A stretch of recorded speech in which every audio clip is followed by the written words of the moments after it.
পালন করছি। আজকে সারা পশ্চিমবঙ্গের সঙ্গে সঙ্গে সারা ভারতবর্ষ সাহিত্য সম্রাট ঋষি বঙ্কিমচন্দ্র চট্টোপাধ্যায়ের জন্মদিন পালন হচ্ছে। এই গঙ্গার ওপারেই কাঁঠালপাড়ায় সরকারিভাবে প্রোগ্রাম হচ্ছে অনেক বড় করেই। আমাদের এখানেও বন্দে মাতরমের অনেক শ্রুতিগার রয়েছে, অনেক স্মৃতি রয়েছে বঙ্কিমচন্দ্রের।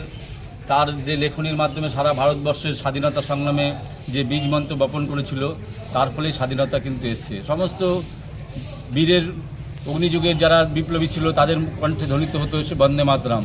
সেই বন্দে মাতরমকে বর্তমান যে রাজ্য সরকার, সেই রাজ্য সরকার স্বীকৃতি দিয়েছেন এবং প্রত্যেক স্কুল কলেজ শিক্ষা প্রতিষ্ঠানে আমরা সকালবেলায় বন্দে মাতরম এখন শুনতে পাচ্ছি, যেটা অতীতে এর আগে আমরা দেখতে পেতাম না।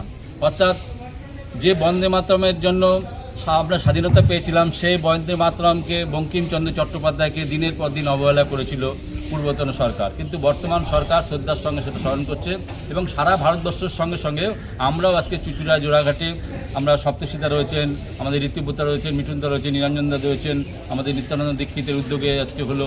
সকলে মিলে আমরা এই একটা প্রতীককে যেখানে আমরা চুঁচুড়া জোড়াঘাটে আমরা পালন করলাম, এই বঙ্কিমচন্দ্রকে শ্রদ্ধা জানালাম।